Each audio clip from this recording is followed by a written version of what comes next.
Happy Friday, and welcome everyone to episode 30 of Video Game Club. 30 episodes. Crazy. As always, I'm your host, Tyler, and I have with me today the katana-wielding man himself, Austin. Hello. How you doing, Austin? Not great, but I'm here for Video Game Club, and I'm excited to be here for Video Game Club. And that's all that matters. And from the deepest, darkest depths of the internet, your friend, my friend, Blade Wolf's friend, Chris. Yes, hello everyone. Hey, Chris. I'm very excited. I'm very excited for this episode. Hell yeah. Unfortunately, Mox isn't able to attend, but don't worry, she hasn't left us yet. She's just been super busy the past two video game clubs, and hopefully we can see her on the next one. As a reminder, the nominations for this episode that were suggested by Chris included Metal Gear Rising, Guacamelee, and The Walking Dead Season 1. Now, before we get started, what have you guys been playing besides Metal Gear Rising? Chris, what about you? Oh, mostly Dota still. It was coming to the end of the battle pass for this upcoming tournament, so I had to get my final levels in to get all the needless cosmetics that I needed. So you can stand out and be special. Yeah, everybody can see how cool I am. Yeah. What about you? What about you, Austin? What have you been playing? Any I've been side quests? Super busy, but I've been finding time here and there to play some Knockout City. Really been enjoying that. And I have been working on Assassin's Creed Unity, which is not very good. It's like the most meh Assassin's Creed I've ever played. But I'm almost done with it. I think I'm on sequence 11 out of 12. Oh yeah, you're very close. You're just moving right along there. I have not worked at all on Wind Waker since last time because the first chunk that I played really... Yeah. I've not been wanting to play that, but I will at some point. I just got past the Forbidden Forest. I think that's what it's called in Wind Waker. So I'm chugging right along. I don't know, if you look at like a walkthrough, I'm like 30% of the way through, I think. But That sounds about right. yeah, but I'm excited to keep going. Yeah, so that's what we've been playing. And as I mentioned before, this is Video Game Club, where every 2 weeks we discuss a game voted on by our wonderful friends in the Bombchu Discord and discuss that game right here on twitch.tv/BombchuTV. And if you can't catch us live, don't worry. You can find us on YouTube. Thanks to the magic of editing, just search Bombchu. You'll find it. Now let's jump into Metal Gear Rising Revengeance. Not just Metal Gear Rising. That was actually a different game, which we will talk about. But Metal Gear Rising Revengeance. It's an action hack and slash game developed by Platinum Games, published by Konami, released initially on February 19th, 2013 on Xbox 360 and PS3. However, it was not released on Xbox 360 in Japan. It was only released on PS3 there. But everywhere else, it was released on both. It came later to PC, Mac, and also the good old NVIDIA Shield. So This was on the NVIDIA Shield? yeah, What? Wow. apparently. Okay. So what was going on in 2013 in North America? Well, we had the Nintendo 2DS, the PS4, the Xbox One, Austin's favorite console, the Ouya, came out. Software, we had Grand Theft Auto 5, Ni no Kuni, Dead Space 3, Animal Crossing New Leaf, Assassin's Creed Black Flag, Call of Duty Ghosts, and a game that we have played for Video Game Club. Any guesses? 2013? Oh, 2013. Come on, Chris. Fez? No? Oh, Beyond Two Souls. Yes. Oh, Beyond. jeez, that was so long ago. Yeah. And the engine that was used was an in-house engine. However, it was supposed to be the Fox engine initially. And we'll At talk one a bit point. about that as well. 2013, was it a good year for you guys in gaming? Do you remember, or not really? I feel like it was okay. I feel like it should stand out more in my memory than it actually does. Yeah. I remember being very annoyed by, everyone was, it was a year, everyone was talking about the Xbox One and the PS4, and it was kind of the first year that I was just, not that excited about new consoles coming out. Yeah. But everyone on my social media would not stop talking about, did you see it? Did you see the stuff? Austin, which one's gonna win? I was just like, Speaking of which one's gonna win, do you guys remember, like, a long time ago when magazines were a thing, they would pick, like, this is the best console for this year. Like, they would just say that. Like, they'd be like, Super Nintendo, it wins. And, like, that doesn't happen. Can you imagine if that happened now? Like, oh, IGN picked up, PlayStation 5, best console. The closest thing I can think of to that is I know GameSpot does report cards for each console at the end of the year. Mm-hmm. To, like, just be like, okay, this is how this one did this year, but they don't pit them, like, directly against each other. So, yeah, that's odd. But it's kind of crazy how it's moved a bit from that. Because all the systems are the same now. I don't know. So, Metal Gear Rising. You control a character called Raiden, who's a katana-wielding cyborg. Unlike previous titles in Metal Gear, where you try not to be noticed by enemies, this one is a very action-oriented game focused on sword fighting and this sophisticated cutting system, which you use to fight and defeat your enemies. You do have the blade as your main weapon, but you're not just restricted to that. You also have some sub-weapons and some secondary weapons. So sub-weapons are like rocket launchers, or grenades. The iconic cardboard box makes a return. You also get like a metal steel drum. Is there like a difference between that and the cardboard box actually, besides visual? Yes. There is. Okay. I think it's there's a certain enemy type that can see through the cardboard box, but they cannot see through the barrel. Okay.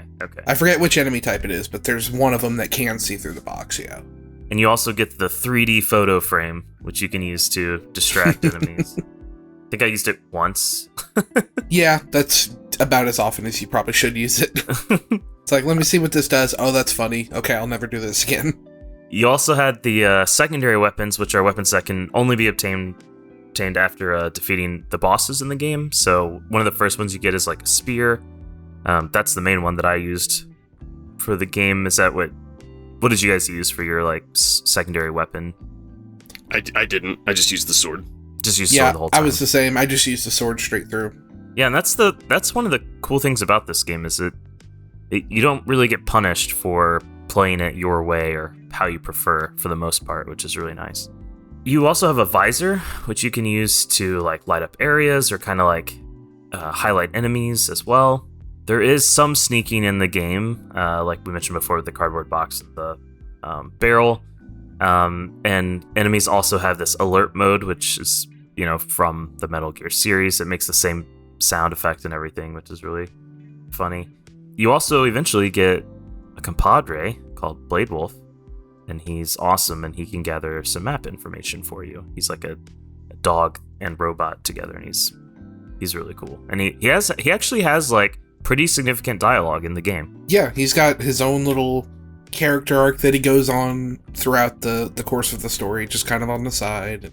Has some real, like you said, real dialogue and real development. Yeah. I was quite surprised by that. Whenever I was playing it, I was like, oh, he's gonna play like a significant like role in the game. Yeah. The really special thing about this game at the time that they really showed off was the game's cutting system. And this allows you to basically like precisely slash enemies like in any way that you want. It has like a vertical and like a horizontal way that you can do it just by button presses, but you can also use like the analog sticks to do like a very specific like way of cutting objects and enemies and things.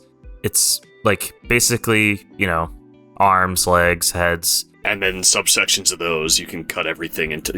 You can cut something into literally thousands of pieces. Yeah. You also have this like blade mode like slowdown as well, which is really cool. It uses energy, but it allows you to like slow everything down, which helps a lot for getting like really precise cuts. But you don't need it in order to freely cut. It just helps mainly. You also get a mode called Ripper mode eventually, which is like it drains all your power, and it reminded me of that thing in Nier Automata. Yep. Would you say it's like pretty much that? Yeah, I used it Platinum's once. used it a few times in their other games. It's always got a different name, but it's always kind of the same thing of like drain one of your sources of energy in order to do a whole bunch of damage really quick in a short frenzy kind of mode. Yeah. I used it once on the boss that you get it during, and then I used it once in a regular situation, and all the enemies just ran away from me and jumped around the level, and then I never used it again. So I always forget this. I think my third time playing through this game, and I always forget to use it more often than I should. It's really good in really tight quarters when you're overwhelmed with a lot of enemies. Activating Ripper mode kind of allows you to just cut straight through people's armor and be able to slow-mo execute enemies a lot quicker when you've got that mode going on. But yeah, it's one of the things you just kind of forget about, unfortunately. Yeah. You also have the ability to parry, which is super important and helps make the game way easier once you realize that you can do it. You also have Ninja Run, which is a really cool... It kind of reminds me a lot of like Assassin's Creed in a way, like their like little auto run thing that they have. You gain a lot of speed and you can climb like little things automatically. It works about as well. It does have some issues, which I'm sure we'll talk about. Yeah. There's also this feature called Zendatsu, which means cut and take, and it involves like cutting through enemies and taking these like parts from them. Like they kind of look like spines almost from the cyborgs that you're fighting.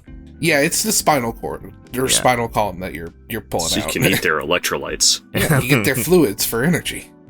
And that at the end of each mission, you're rewarded by like it purposely like calls those out as well as how many you did, and I believe it contributes to your ranking for that mission. Depending on how well you do in that mission, I think it's like a combination of different like fighting styles that you do, things that you cut off, times you die, speed, right? Time as well. You get also finding secret encounters. Oh, and secret encounters as well. You get like a ranking, S being the highest. Did you guys get S? I got S on like 2, I think. I got S encounters on a few or levels. On encounters, I got like like 3 S's, I want to say. Levels, I got 2. I don't think I S ranked any level, but I did S rank some encounters.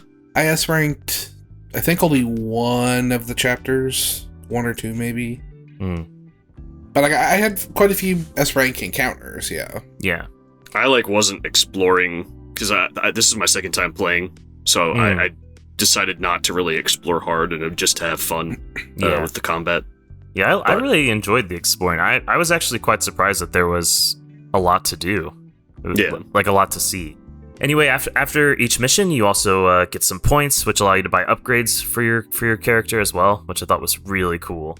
There's things from like increasing your health, increasing your energy, unlocking new combos. You can dress up in a sombrero. It's pretty cool. That's what I did for this playthrough. That was pretty great. Chris, you have to tell us about the secret feature that you get when you have the sombrero. So if you're sneaking around. What? So I found about I was probably 3/4 of the way through the game, and I had the sombrero outfit equipped, and I needed to use a barrel to sneak around. And when you pop down in the barrel, the sombrero hat is on top of the barrel as you hide. So you're just sneaking around this barrel in a sombrero hat. Just nobody mind me. Jeez. Yeah, and that was really great. That's basically like the game in a nutshell. So let's jump into the story. I'll put the spoiler tag on. Just heads up if you're listening to this and you're like, I've never played this game. Is the story super important? I would argue, no, not really. Not technically, no. Yeah. But even if you haven't really played Metal Gear, like it's related to Metal Gear, it's in that world, and we might spoil just a little bit about Raiden and his origin, but other than that, yeah, not a whole lot of what I would call spoilers going on here. Yeah. So let's put the tag on, and then let's dive into the story a bit. We can go as in-depth or not as in-depth as you guys want to. So, Austin, give us a quick recap of Metal Gear Solid 1 through 4. I will say, within the last couple of days, I watched Donkey's video on the recap of the Metal Gear story, and I've went in expecting it, because I had seen it before, but I went in expecting it to be like his other recaps where he just makes up a bunch of stuff. Yeah. And honestly, he didn't have to make up anything because that story is so ridiculous. Everything he says in the video until like the last 2 seconds is true. It's actual stuff that happens in the games. And I'm gonna have to check that out. Yeah. It's a long and winding story that I could not sum up here if I tried. So the events of Metal Gear Rising take place 4 years after the events of Guns of the Patriots. I didn't play that game. Did anyone here? I've played all the main series Metal Gear games except for 5. I've played part of 5, but I haven't finished it. Okay. Did it add to the story that you knew of Raiden from before? Not much. I mean, Okay. you get to some more character from Raiden, and it's really the first time you get to see him as a protagonist outside of 2. Like, he shows up in 4, he's there for parts of it, but... Yeah, 4 established him as like a new cyborg ninja, but... Yeah. Other than that, he didn't contribute a lot to the story or anything. Yeah. So, I'll do like a quick little summary here. So, the Patriots, they're this powerful shadow organization that's running the world's war economy. They've been destroyed, and what happened is that these private military companies have basically separated into these factions. Because the technology that the Patriots were using was destroyed, the PMCs they start using this cyborg technology, which allows them to create these superhuman soldiers. And you control Raiden, who is a former child soldier that was turned into a cyborg that now works for the private military company called Maverick Security Consulting Incorporated. And Raiden is supported by his Maverick colleagues. There's this Russian guy named Boris Popov, military advisor, a computer scientist, Courtney Collins, and then the cybernetics expert, which is the Doctor. Returning from Metal Gear Solid 4 is... We missed one guy. Oh, who did I miss? I don't know what his name is or what his job is, but he talks to you a lot. I don't know who he is, but I don't know what he actually... He's the one always catching the coffee cup in the cutscene because it's always sitting on the edge. Yeah. And I don't know what his actual job is other than he communicates with you on missions. I guess he's like your liaison or something. Yeah. There's also the child prodigy from Metal Gear Solid 4, and who works at Solace Space and Aeronautics, which you use at the end of the game. Did you do you remember her from Metal Gear Solid 4? Yeah, okay. I couldn't remember if she showed up in here, but as soon as she showed up, I was like, "Oh, it's Sunny!" And they waited a long time to say her name, but I was like, "Okay, I was right." Yeah. So what first happens is we'll just run through the missions really quickly. You're on this. You're in some unnamed African country with a prime minister, and you're attacked by this other military company called Desperado. You fight off their forces. The prime minister gets kidnapped. Raiden pursues them. He has to battle a bunch of stuff. He arrives too late, though. You end up having to... So, the prime minister dies. Then you end up having to fight Jetstream Sam in a duel. He basically wrecks you. You lose your left eye, your left arm. He almost kills you, but he doesn't, because Boris comes and saves you. The Doctor, helps bring you back to power. That's basically, the first mission, right? Yeah. Yeah, and Jetstream Sam, by the way, is, the pinnacle of the Platinum Games cool guy. Yeah, he's everything that the Platinum Game Design says is cool. He is Fonzie of Platinum Games. Then you go to this other nation, and you're trying to capture this extremist that's leading the forces there. During that, you actually have to fight... I think that's when you fight Blade Wolf, right? The bad version. Mm-hmm. LQ84I. Oh, jeez.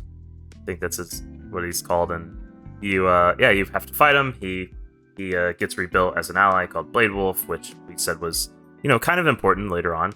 After that, you have to fight Mistral, which is where you get the spear from. It's a really, really cool boss fight. I thought it was really fun. Mm-hmm. Yeah. And then the guy that you're trying to get, he ends up committing suicide by blowing up this oil tanker. Then Blade Wolf and you are kind of like a team now.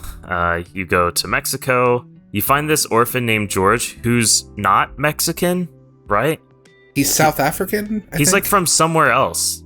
It's really weird. He's like he's the only kid who sticks out, and that I think that's how he could like understand some of the stuff. I think he talks about that. He mentions that he was the only one that speaks English as well. Yeah, which he kind of speak English. It's all Yeah. of his dialogue like is Jamaican? subtitled. Yeah, it's got some weird slang in it as well. Yeah. It might be Jamaican or something. It's a terrible accent, no matter what. Yeah, it's real rough. their goal is to. Oh, go ahead, Chris. I was gonna say it's so worth it because in his introduction, you do some like ninja moves to save him in a sewer, and he's like, "Oh, a ninja in a sewer! Go ninja, go ninja, go!" Yeah. I was like, "Yeah, I can get along with this kid." You learn that they're taking children's brains and they're like training them to become killers with these like VR missions. All normal Metal Gear so far. Nothing out of this point in the game. They just casually talk about brains and saving the brains and where they're taking the brains. Yeah, we got to get the brains to the doctor. Just and every it's day. just so casual. And that was when I was just like, yeah, they knew exactly what this game was. Yep. You rescue George. You take all the brains and the unharvested orphans to the doctor. Yeah. Then Raiden's like, I'm done. He like resigns from Maverick, and he launches this like one-man assault on the World Marshal's headquarters in Colorado. So you go to Colorado, you fight your way through the city, and then you start. It's at that point where you start to become like really conflicted. Like Raiden has this like moment where he's like, maybe I'm the bad guy. Yeah, they have a really cool moment when you're in the city where Jetstream Sam plays all of the inner like monologues of the nameless soldiers that you're killing, of like what they're thinking as they're fighting you, and yeah, it causes him to have this huge dilemma of like, oh my god, these people did sign up for this, but they're also just people, And I think that's where this game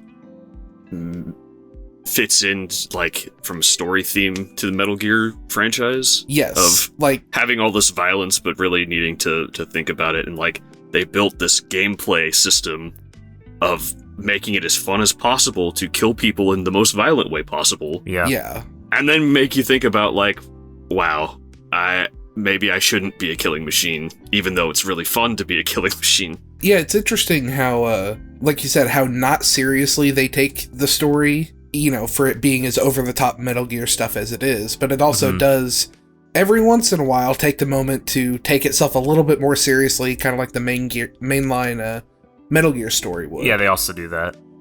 Yeah. And it's a nice little balance between the two. Yeah, it's at this point, too, where Raiden, he starts to regress towards this, like, persona that he had before. I guess this was when he was a child, this, like, child soldier called Jack the Ripper. It takes him a while, but he, like, formally, and like, he's like, I'm embracing this, basically. He's like, this is me. And he has to fight this operative named Monsoon. It's another boss fight. Really fun. All the boss battles in this game were just, good. Yeah. Yeah. Oh, like, yeah. every single one. It almost goes without saying because it's platinum, but yeah, every boss fight is an event. They're all great. Yeah. And they've got something special about them that makes them themed very much towards the blade system. Yeah. You go into the World Marshal's headquarters. You also kill Sundowner, another boss. There you learn that Armstrong, who is like the president, right? The senator. He's a senator from Colorado. He's trying to become the president. Yeah. You learn that he bought World Marshal and Desperado together, and he's trying to like exploit Raiden and all these things and like distract him, and he's basically trying to like mess with Raiden because he's trying to carry out this operation called Operation Tecumseh, which is a plan that he has to assassinate the president of the United States. Whenever there's going to be this negotiation with Pakistan, like some sort of like peace negotiation. They also like talk about 9/11 in this game and stuff, and like, I don't know, I was quite surprised. It's came out in like not too far after 9/11, so I was kind of... Yeah. It's like 12 years after. Yeah, but still, Yeah. For the time for a video game like this to be making some semi-serious commentary on all that political post 9/11 world was Right. So a big And I guess deal. within the context of this world, it's way after 9/11, right? Yeah, this is another 100 years after or whatever. I guess No, I guess not not 100. that long. No, it's like 2050. yeah, it could be. I don't remember. So you have to get to Pakistan really quickly, and there's like no way of doing it. So you you decide that the best way is to go to this aeronautics place and take this like spaceship. Basically, the ship that like goes, it like lets the Earth do the speed for you. Right? Is how I understand it. It like goes into space and is able to go super fast because of that. Yeah, or it's like super high orbit or Something. It's a big rocket go fast. Yeah. On the way there, you encounter Sam, which is another boss battle. You have like this final duel, and it's all like Western themed and stuff, and there's like it's tumbleweeds, so and good. you're on this It's motorcycle. at sunset on the side of the road in the desert. Like, Yeah, it's such a good fight. it's great. After that, then you go to the airbase in Pakistan. You get there in time. You have to fight Metal Gear Excelsis, right? I think so. It's this like 6-legged tank, basically. Looks like a giant ant. Yeah, it's piloted by the Senator Armstrong. He reveals that his true plan is killing U.S. military personnel at the base, just enough to like piss off the American people. To so make that- it look like there was an attempt on the president's life. Exactly. You end up destroying the Metal Gear, and then you discover that Armstrong has like augmented himself. And he's made himself With like nanomachines. Yeah, he's made himself Nanomachines, son. It's made himself super strong and almost invulnerable.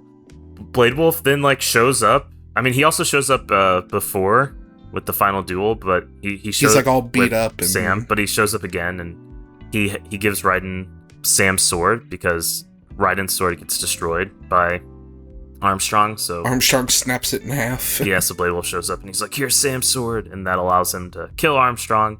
He plays him a little recording too from Sam. Yeah. And that's basically it, right? You save the day. And I mean, you can't overlook Armstrong's amazing speech. Oh my gosh. Both before the fight, during the fight, and after the fight. He talks a lot. It's just the most Metal Gear cutscene. And it's just so ridiculous. He talks about... He uses the word memes. He's not talking does. about modern day memes, but it also works in that context as well. Because Kojima is Nostradamus. He talks about memes and wanting to make America great again. Yeah, he which is does. Yeah. my favorite Before- line. Before any of that campaign started, Yep. Yeah. like, which it had been a phrase before that, but Yeah. Still. it hadn't really been. It was an old widely Reagan used again. slogan was to make America great. And then, yeah, here comes in 2013 talking about memes and making America great again. Oh boy, it just hits differently today for some reason. There's also like, it kind of leaves it open a bit for like a sequel. Maverick gets like approval to create a new like cyborg staffing firm, which allows them to like shelter the brains. Basically. They basically get them new bodies, funding to get them new bodies, and give them jobs and training and stuff like that. George and Blade Wolf go live with Solace, or go live at Solace with Sonny, and then, like the World Marshal like's still in business, and Raiden decides like instead of rejoining Maverick, he basically like decides to fight his own war, and that's kind of it. But Yeah, he's just off to fight more PMCs off in the wherever they show up. But maybe there could have been like another game where he fought some, did some other conflict that was going on in the same. Wherever there's universe. sweet music, Raiden will be there to kill somebody. Yep. All right, I'm taking off the spoiler tag. We're going to talk about the development of this game, which, oh my gosh. It went through a lot. Yeah, so I even like trimmed it down quite a bit, and it's still kind of a lot, but basically Kojima wanted to make Metal Gear Solid 5, and everyone thought like, that was going to be like the next game, but there was some issues with that.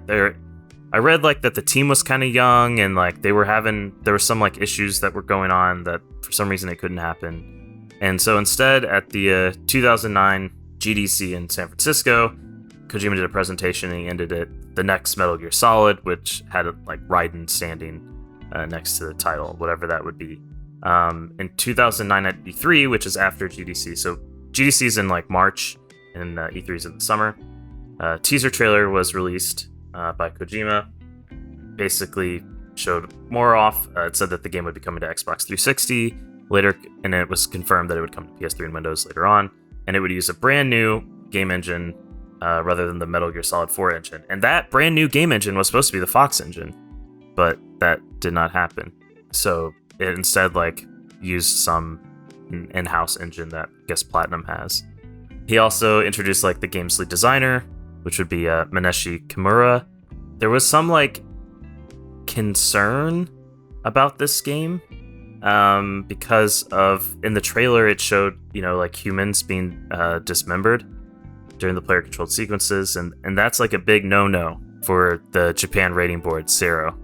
Mm-hmm. They're especially heads. If you basically you cannot display beheadings. Yeah. Yeah. In Japanese media. So they had to make another version of the trailer available for the Japanese website that had those scenes removed. Obviously, they went to cyborgs, not humans, that you were fighting, which changes the rating system, believe it or not, even though they're human-like. But technically, they're robots, so we can do whatever we want. Yeah. So Kimura stated that Rising would carry on the series of tradition of encouraging players to progress through the game without killing, noting that there's a moral difference between attacking cyborgs or robots and attacking human beings. And there's a certain virtue to simply disabling your enemies instead of killing them. Specifically, the game's stealth elements would have emphasized Raiden's considerable speed and agility. They described it as like a hunting stealth, unlike the stealth from previous games, which it's very much like stay hidden and try to avoid combat. Raiden would like stalk his enemies and kill them instead. Yeah, so that the game like was initially just they didn't know like what exactly kind of game it was going to be whenever it was under Konami. And this is like before they even talked to Platinum, and it was going to be called just Metal Gear Solid Rising. They also announced at TGS, by the way, that it would be in 3D. You guys remember that? PS3 games in 3D? No. Yeah, they had their like special TV. You know what was really cool about that TV? What was? You had two people playing. You could do, instead of split screen, each person it would just like filter one person's view out of the others. So both people would get a full screen view of what they were playing. Oh, that is a super cool idea.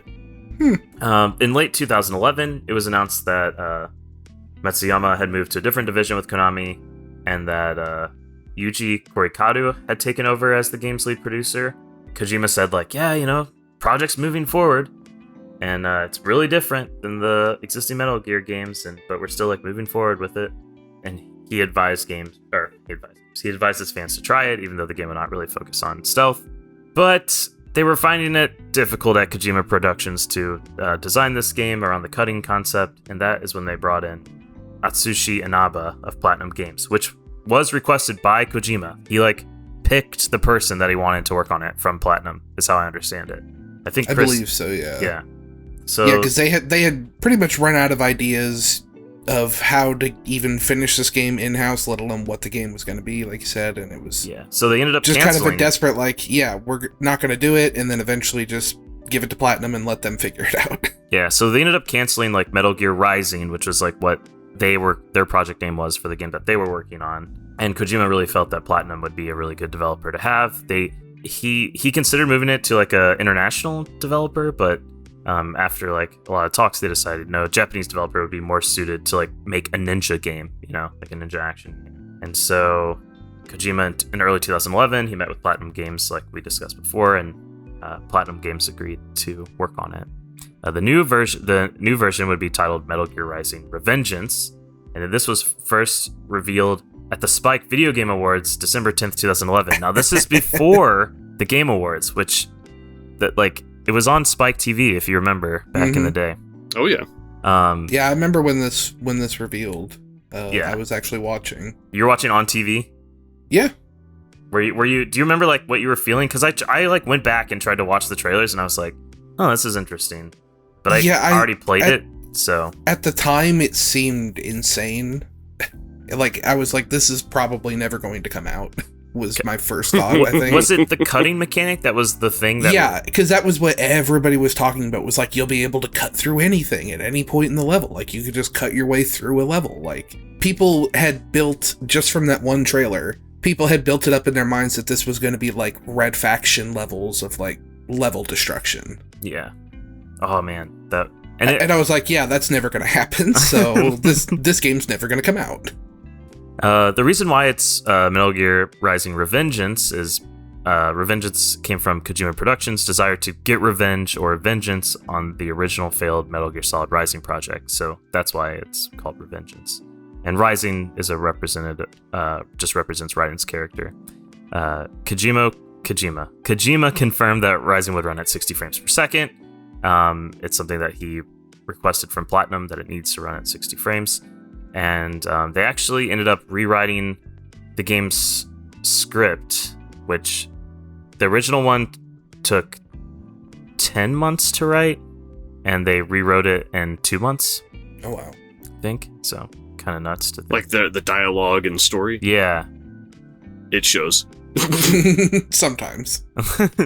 A lot of times. There's still the themes there, but like a lot of the just like moment-to-moment dialogue is really not polished. I love it. The plot was written... Yeah, it works.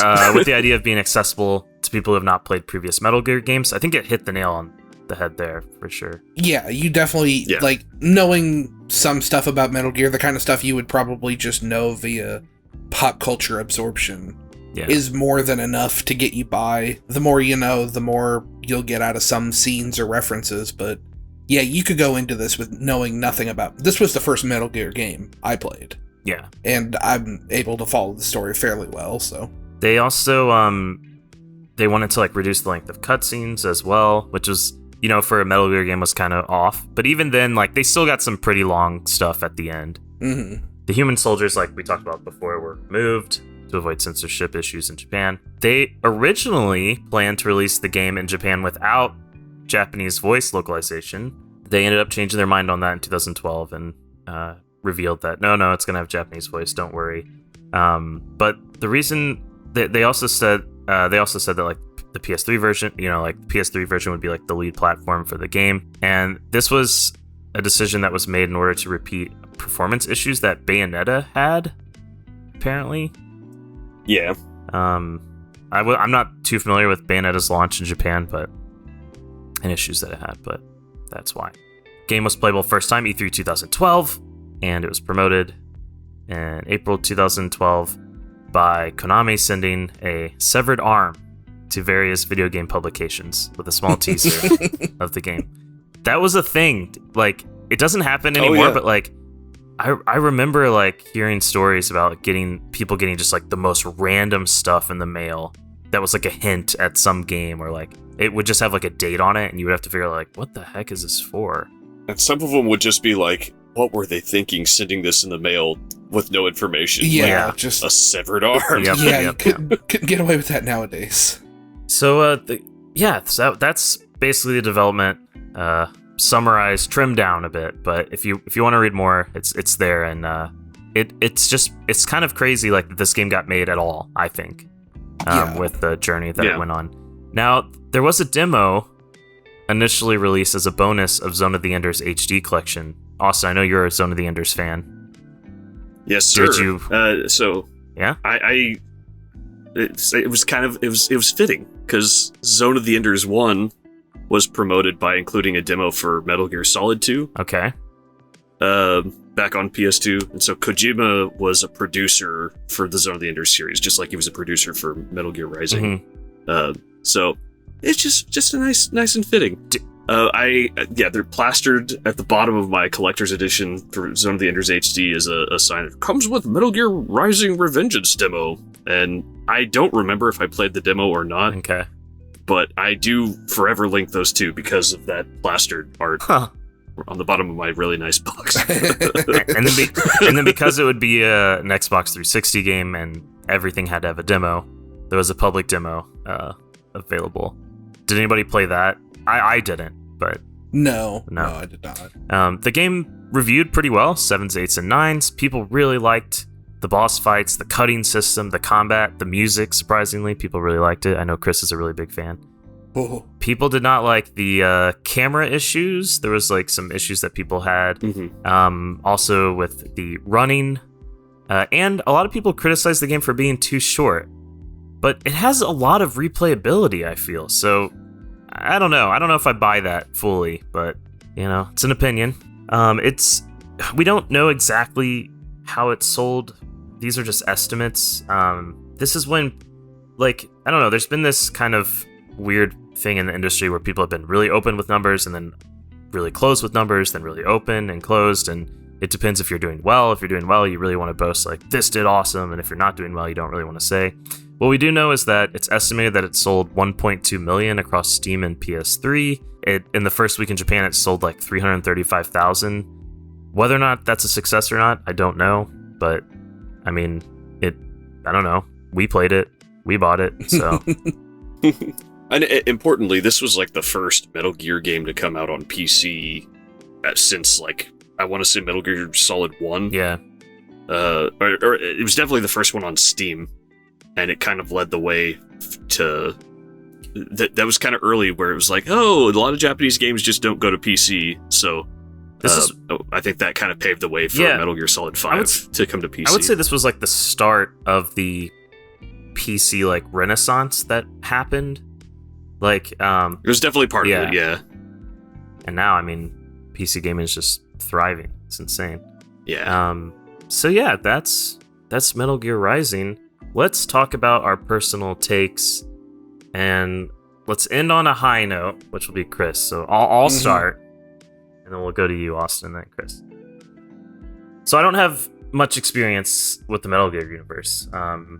I did play quite a bit of Phantom Pain. I remember when that game was being shown, and I watched every trailer, and I just, like, was so into it for some reason. I don't know what it was, but, like, I think, like, to me, the game engine and UI and everything just seems so polished. So besides Phantom Pain, though, like, that's it.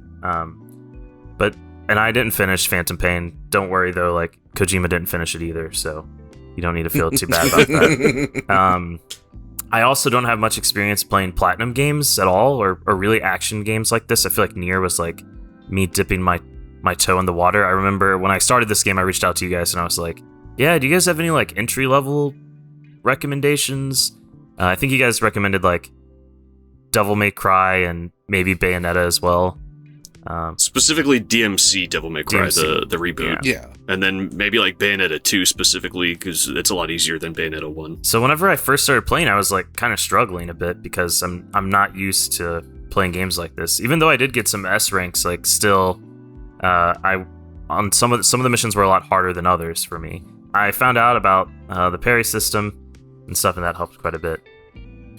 Initially, like, I didn't really get what the gameplay was supposed to be, but after, like, whenever I first started, I was like, okay, so it's just gonna be like, because I was like exploring a ton initially, and then I'm like, oh, you don't really have to do that. Like, it's a lot of like action stuff. It's just mainly like fighting and doing combos and stuff like that. And after I really got in the groove, I just wanted more, and I had like a really good time with the game. The story, I mean, it's a Kojima story, Metal Gear story. I don't know. It was funny. It was interesting, I guess. The gameplay, though, was mostly pretty tight, except for the sprinting. I had some like issues with that and the camera sometimes. The game isn't really like noob friendly. I would say like it doesn't really explain everything to you. Like I don't think it explained like how do you use items. It explained pairing, but I didn't remember it, and so I had to look it up. And when I did, I found this article that was like, here's all the things the game doesn't tell you. And it was made like when the game, like the article was from when the game came out. And so it tells me like there were maybe some other people that were like, oh, there's other stuff in here that the game just like doesn't show you. Overall, though, the game was really fun. I really, really liked the boss battles. I don't think I would revisit it. Like it was kind of like I had a good time with it, but it's not something that I feel like I need to replay. I feel like I got what I wanted out of it. So I'm glad I played it. And I'm really excited to try like another action game in this similar vein, and I would be totally down if they made a sequel to this game. I think it would be really fun. So for me, I would say 7 out of 10. It's a good game. You should play it. Austin? So this is my second time playing it, and I will. So I know you said it was short. I still had my original file, which had around 8 hours of playtime, and I think it only counts like actual time playing and not cutscene time. Yeah. My time this time was like 3 or 4 hours. So I kind of blazed through it. That I guess I didn't game over nearly as many times as I did my first time playing, and I didn't explore as much. And so I remember my first time playing when I was trying to explore and like find all the secrets and everything, and I did not have a very good time doing that, just because the way the ninja run works and trying to like navigate some of the little platforming things that they do to get to certain secrets was just like, it was really tedious and not fun for me. So this time I just went straight. I'm doing combat. I'm going on the main path. I might go a little bit off the side if I see something in my like that I actually want to grab, but other than that, I'm just gonna kind of go straight through. I'm not gonna go way off the beaten path. And I had a good time. I think if I ever play this again, I will skip the cutscenes, because like there's some great funny moments, but also they really break up the action a little too much for me, I think. And like having seen it already, it's like I know the story. Some of them really started to drag, especially the ones with George. Yeah. I mean, man, those boss fights are really good. Yeah, they are. The gorillas really ticked me off. The gorilla style enemy where they would grab you. They would just really like spam that move quite often, and it's a hard one to avoid. At least it was hard for me to avoid. And so when you get grabbed by it, you have to wiggle your joystick back and forth to stop it. And so I was on a Discord call with Chris, and suddenly I hear him tapping back and forth, and suddenly it's like, oh, you just got grabbed by a gorilla, didn't you? Yeah. But I was doing that a lot, and it got really tiring. That was really the only that and the guys, like if they filled an area with guys with rocket launchers, those were both frustrating moments, because there wasn't. Can you parry the rockets? No, I think you can mode the rockets. You can cut them, I think, right? Yeah. Okay. So I guess I should have just done that, but like I was getting really frustrated trying to get over to enemies that had rocket launchers, and then getting grabbed by a gorilla, and then while I'm trying to deal with that, getting blasted with a rocket. But in general, I really like the combat in this game. The parrying system is really easy, especially once you get to know it. They leave a lot of stuff. Like you said, they don't explain a lot of things, and they kind of leave it for you to discover. Yeah. And once you find it, it's just like, oh, that's really cool. I didn't know you could upgrade your main weapon until I was most of the way through the game, and Chris was watching me play, and it was like, oh yeah, you can upgrade that, by the way. It's like a submenu of a submenu that I had totally missed. And I had played this before, but so even second time playing, you yeah, exactly. And I mean, it had been like 7 or 8 years since I had played it, but still. The music's really, really good. I cannot overstate how much I like the boss fights, because those are amazing. There's this one little section of stealth, you know what I'm talking about, Chris, where you like are not in control of Raiden, you're in control of something else. Yes. And I was like, oh yeah, I remember this. And it never comes back again. Like there's nope. no, it's just this one segment. What? Very short. One room just like, oh. in a hallway. It's the tiniest part of a mission. It's like, hey, here, you're going to control something else for a minute. Oh, I missed that? No, it's part of the story. It's okay. You control one of the dwarf guys. Oh yeah. I remember. Yeah. And it's like they've got their whole own control scheme, like ways of taking out guards, and it's like you do it once and that's it. And you can go in, you can climb in the like vents and stuff. Mm-hmm. Yeah. Yeah. I found that I did a little more stealth this time than I did my first playthrough, because like my first playthrough, everything detected me. And this time I found some spots where I could be careful for just like a minute or two, knock out a few guys, and then inevitably something would detect me. But it was like, oh yeah, there's some cool little stealth bits here that's optional. Sorry, but I forgot to bring up my favorite level was the one with the like Japanese style houses, where you're like on the roofs, that was cool. And like you can do like a lot of stealth kills there. Oh, it was so cool. But yeah, I would say it didn't overstay its welcome. It's nice and short, which is good. The cutscene's really dragged, and the ninja run sucks. Like, it's a fun idea. It does not work very well. And trying to control Raiden when he's going that fast to, like, get him to go where I actually want him to go really ticked me off. But overall, I had a really fun time playing it again. And I'd give it like a 7.5. All right. Out of 10. All right, Chris, bring us home. So, when I first played this, I had played the first Bayonetta, was kind of my first of these kind of character action type games. And I had played none of the other Metal Gear stuff when I played this. And I fell in love with this game immediately. That soundtrack is just the dumbest metal songs that are so amazing. It's exactly the kind of stuff I'd imagine Raiden would be listening to. Like, if nobody else was around and he just had headphones on, this is the soundtrack he would listen to. Yeah, the boss fights are just so well designed. The game kind of drags in parts. Some of the exploration stuff is not as fun to engage with or as rewarding as it maybe should be, especially, like you said, with the problems with the ninja run. But just overall, it's just such a well-designed experience. It's just such a tightly balanced experience. From start to end, there's not a whole lot of, like, wasted motion. It's the stuff that they wanted to focus on, they focused on and nailed. And everything else is kind of, it's there to get you from moment to moment. I recommend this game to everybody. I think it's a great entry point into the character action genre.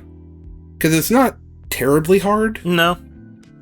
Up until, like, the final boss fight can really test your skills if you have not gotten good at using the control sticks to do blade mode. That last boss can be a pain. I would say the fight right before that as well can be tough.